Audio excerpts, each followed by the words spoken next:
Bayangkan Anda sedang berjalan santai di sebuah kota modern Jepang, bukan Tokyo yang gemerlap, melainkan kawasan seperti Saitama atau Kawaguchi. Lingkungannya rapi, kereta datang tepat waktu, dan mesin-mesin publik bekerja dengan presisi khas negeri Sakura. Namun tiba-tiba, ada satu hal yang terasa janggal sekaligus membanggakan.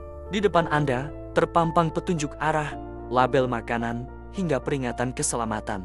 Dalam bahasa Indonesia, bukan kecil, bukan samar, jelas, resmi, dan sejajar dengan bahasa Jepang serta Inggris. Pertanyaannya sederhana tapi menggelitik. Sejak kapan bahasa Indonesia menjadi bahasa penting di Jepang? Ini bukan kebetulan, ini bukan tren sementara. Ini adalah tanda dari sebuah perubahan besar yang sedang terjadi perlahan, senyap, tapi sangat menentukan masa depan Jepang. Di balik kemajuan teknologi dan disiplin masyarakatnya, Jepang sedang menghadapi krisis eksistensial paling serius sejak Perang Dunia II. Krisis demografi, angka kelahiran anjlok ke titik terendah sepanjang sejarah. Populasi menua dengan kecepatan ekstrem.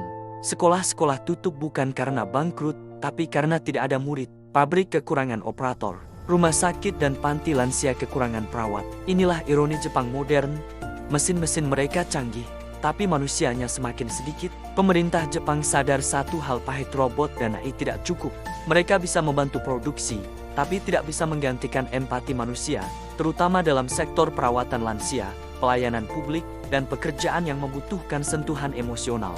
Dan di titik krisis inilah, Jepang menoleh ke selatan. Indonesia muncul sebagai jawaban yang bahkan tidak sepenuhnya disadari Jepang sebelumnya.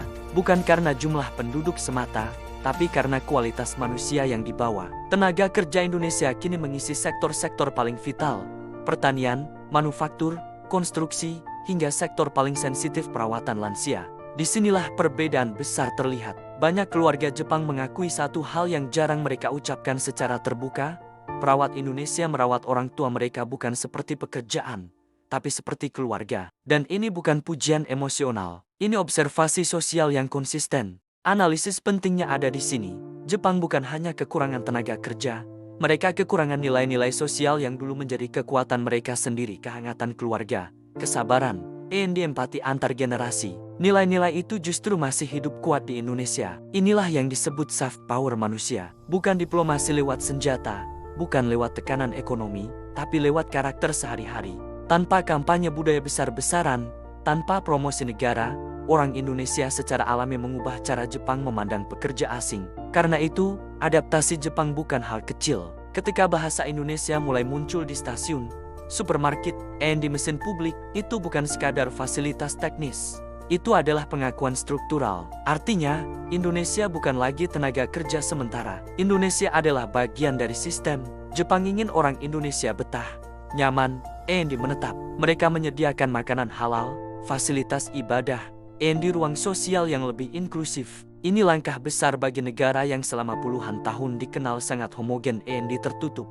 Bahkan, hubungan ini kini menembus ranah yang lebih dalam, keluarga dan pernikahan. Di tengah krisis pernikahan Jepang, muncul fenomena baru. Orang tua Jepang mulai lebih terbuka, bahkan merekomendasikan hubungan dengan orang Indonesia. Alasannya bukan romantis semata, ini sangat rasional. Orang Indonesia dianggap family oriented, setia, dan tidak meninggalkan orang tua di masa tua. Ini adalah transfer nilai budaya dua arah. Di Indonesia berada di posisi yang dihormati. Dari sudut pandang geopolitik, ini sangat menarik. Jepang sedang membangun masa depannya bukan hanya lewat teknologi, tapi lewat impor karakter manusia. Dan Indonesia menjadi pemasok utama. Sementara itu, Indonesia tanpa banyak bicara sedang membangun reputasi globalnya dari bawah. Dari pabrik, dari rumah lansia, dari ladang pertanian, dari sikap sehari-hari. Inilah diplomasi paling efektif.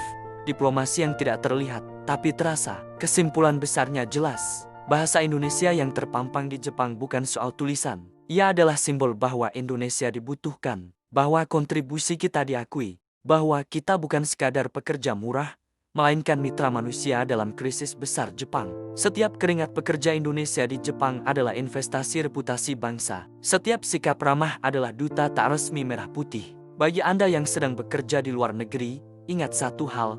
Anda bukan hanya mencari nafkah. Anda sedang membawa wajah Indonesia ke dunia.